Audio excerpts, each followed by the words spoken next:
So Lando Norris has run into the back of his teammate Oscar Piastri, ended his own Grand Prix, almost ended his teammates in what is, especially for a driver of Lando's experience, he's been in this sport since 2019, that is as rookie as an error gets. It's not acceptable. He did put his hands up, and fair play to him for that, but I think the pertinent question is now, how does he bounce back from this? Can McLaren trust him to go wheel to wheel? Do they change their approach? Does this make Oscar the de facto number one? I don't know. There's so many different ways of looking at this. I'm going to keep this pretty raw and unscripted. My name's Tommo. Let's talk about it. You have to accept that this is sport, okay? And we talk about drivers' peaks and their troughs in the same way. And this was, it was really bad. Like, objectively so, it was really bad from Lando. I don't know how he makes a mistake like this. A driver of his standard, his quality, yes, it's very high speed, but it's such a Herculean misjudgment of both Oscar's trajectory and the lack of space on the outside. It's just like he willed for that space to appear where it never was going to at any point. And I mean, the overspeed he had, if Lando chucks it around the outside, given the papaya rules that McLaren often talk about, where you have to give your teammate a bit more margin, I don't think Oscar's squeezing Lando off the track. I think Lando probably gets the move done. Yet he's run into the back of his teammate, ended his own Grand Prix, almost ended Oscar's as well, which, look, they're not going for a win in this instance. It's Oscar's first non-podium of the season since the first race in Australia. This is about as good as an incident like that could have gone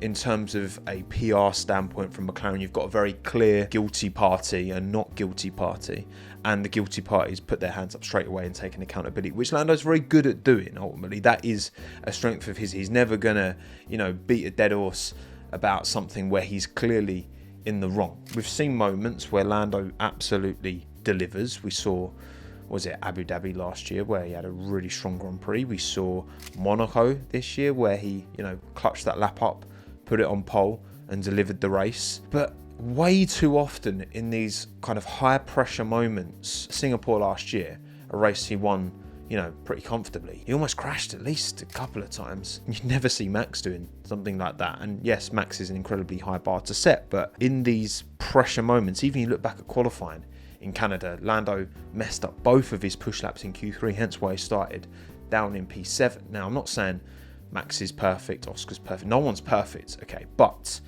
in these high pressure moments where you actually have to deliver, Lando seems to be coming up short when it really matters. And if you're going to win a title, that's not good enough. Look, the conversation around Lando's mentality and the such has been done to death, right? But I do think it's important maybe to look at other sports and outside of the F1 bubble to really understand, what it takes to be talented, but then also what it takes to, have that top tier competitive mindset to get the job done when it needs doing. Lando clearly does not have a big ego. He does not have a lot of almost self-delusion, maybe more than self-belief is the thing, because I do think a degree of self-delusion is something you possibly need to be the very top. Senna, Schumacher, Verstappen, Federer, Jordan, LeBron, right? I think a degree of absolute belief that you are the greatest, even if there are times when you might not be, but still believing that you are, I think serves you more than it hurts you. In the same way, we talk about Max, his moment of madness in Spain. And it's like, yeah, he has that in his locker where he lets himself down and does something silly. But I think that mentality that Max has helps him more than it hinders him. Okay, it hindered him in that instance, but also he has 4 world titles for a reason. And a lot of that reason is because of his uncompromising attitude. And part of what comes from having that absolute ego belief delusion in yourself is, I think, an ability to move on from things. When things go wrong, you hate losing in the moment, but then you quickly move on, you shift, you focus onto the next thing, and you don't dwell on your mistakes. And talking to Roger Federer, here are his words on the topic of bouncing back. Perfection is impossible. In the 1,526 singles matches I played in my career, I won almost 80% of those matches. Now, I have a question for you. What percentage of points do you think I won in those matches? Only 54%. In other words, even top-ranked tennis players win barely more than half of the points they play.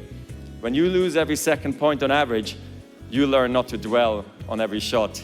When you're playing a point, it has to be the most important thing in the world, and it is. But when it's behind you, it's behind you. This mindset is really crucial because it frees you to fully commit to the next point and the next point after that, with intensity, clarity, and focus. And it's natural when you're down to doubt yourself and to feel sorry for yourself. And by the way, your opponents have self-doubt too. Don't ever forget that. But negative energy is wasted energy. You want to become a master at overcoming hard moments. That is, to me, the sign of a champion. The best in the world are not the best because they win every point. It's because they know they'll lose again and again and have learned how to deal with it. You move on, be relentless, adapt and grow, work harder, work smarter. Remember, work smarter. I think that Lando probably is someone who does dwell on his mistakes, and I can certainly empathise with character trait in Lando to be very self-deprecating. I'm very, very much like that, especially in a sporting context. Obviously nowhere near the levels of Lando Norris when I'm playing five-a-side football or golf or a bit of badminton or whatever. And we can all relate, right? I'm sure you watching, are you very self-critical? Are you very argumentative? Are you very whatever? It's one thing having talent, right? An ability to turn a wheel and press a pedal.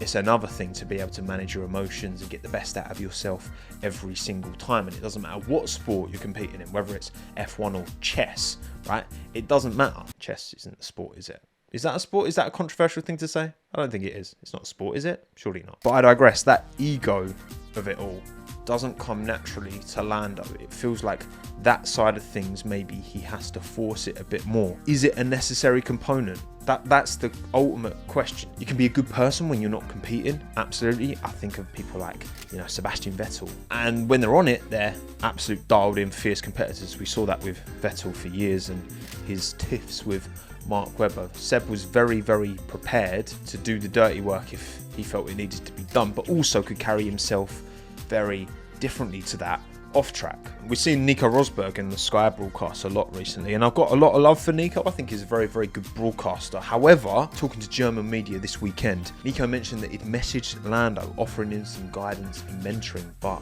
Lando had not replied. Now, part of me is like, okay, Nico feels like his heart's in the right place. I would question, why are you telling that to media? Why are you telling media that Lando has been ignoring your hands reaching out, right? That kind of makes me question his intent a little bit, I'm not gonna lie. Obviously Nico's a broadcaster and he's been very open and honest about his criticisms of Lando, as he should be, that's his job as a broadcaster now, to be honest, and to look back at his experience as the most recent world champion outside of Max Verstappen and Lewis Hamilton, which is still crazy to think about. Lando probably won't like what he's saying a lot of the time, and that's kind of what you have to accept with this job. And actually, when I look at Nico's mentality, I'll probably see more parallels between Lando and Seb. Both very, very good characters, kind, genuine people, heart on sleeve, off track. But on track, Seb had that killer in him that Lando hasn't yet exhibited. And Lando wants to say, he wants to do it his way. And that's very admirable. But again, if you look at the body of evidence of title winners, be that Max, Lewis, Seb, Alonso, Schumacher, right? Hakkinen really held his own against Schumacher, always kept it clean and fair. We're talking about a driver who last won his most recent world title over 25 years ago. And then before Hakkinen, you'd had obviously Senna, and then Schumacher obviously won in Benetton, and Prost, was very uncompromising against Senna. There's very, very few. Hakkinen's the only one I can think of examples of drivers who have won titles and been good on and off track. And then when you've got Max Verstappen, who is arguably the most, aggressive driver since Schumacher, and prime Schumacher at that, and Senna before him. You've got Oscar, who's just this mentality monster seemingly. He isn't phased and just, does his thing, and you can't get in his head seemingly. Leclerc, the unbelievable talent and ability of him, and he's just not quite getting the car at the moment. George Russell, who, again, I think him and Prost, in terms of approach in terms of the antithesis of Senna and Verstappen respectively, for Lando to hold his own amongst these drivers right now. Can he do it in a Hakkinen way? Maybe, but I'm yet to see enough evidence. I'd love that to be true. But I'm yet to see the evidence to believe that, you know. I mean, in isolation, he's 22 points off of Oscar with 14 races to go. That is relatively nothing, okay? That's not much at all. That's less than 2 points per race on average that he needs to beat Oscar by. But again, in isolation, that doesn't tell the full picture of the momentum. Lando will do what he will do, but looking at what has succeeded elsewhere, not just in F1 but in other sports as well, having this, Rory McIlroy talks about this in golf, this amnesia, right? You have a bad hole and then you just forget about it. You have a good hole and you just forget, but you actually forget. You genuinely take it out of your brain. It doesn't exist anymore. You treat each hole in isolation. And it's hard because obviously media are going to ask him questions. They're going to keep scratching that. They're going to keep saying, oh, Lando, how did you recover from last week? Where Lando just needs to forget about it, right? Which I think is easier to do if you've got that big ego, that delusional ego that comes with so many greats. And it's something Lando will just need to actively work more on, because also, compared to so many greats, I think Lando's raw speed, his ability to manage a tyre during a Grand Prix as well. In those two areas, Lando is as good as anyone else in F1 right now. As good as Max, as good as Charles, as good as George. But when it comes to racecraft, when it comes to delivering the lap when it matters, there is clearly something stopping him from realising that full potential. This isn't charity, this isn't a finishing school. He's been here for a long time and he needs to exhibit to McLaren. If you're going to let us both go racing, you can trust me. What he did in Canada is only going to dent McLaren's trust in him. You know, Oscar's already come in and, you know, he's won more races than Lando this year. He's shown a clear improvement, and more often than not, he's had the advantage over Lando. In 26, let's say we get a more competitive, tight fight at the front, the constructors isn't as much of a wrap.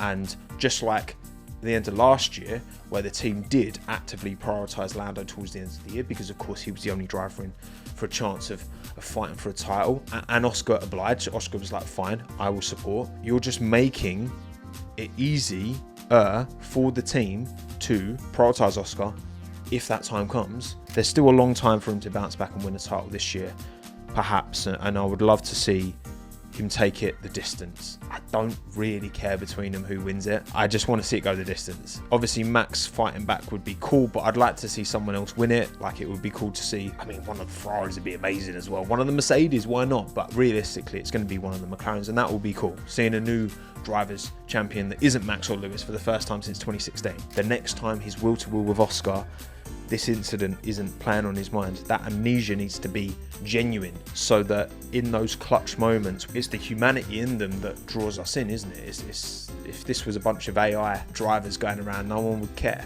We care because these are human beings with complex emotions and are different. And you see so much potential in Lando and so much performance, and he's delivered many a time, but then also he's not delivered many a time. And it's like, this is an opportunity in 25 that might not present itself again in 26. We just don't know what the competitive landscape is going to look like. You get a lot of blind Lando Norris hate as well. He does unfortunately attract a lot of stick because of his vulnerability.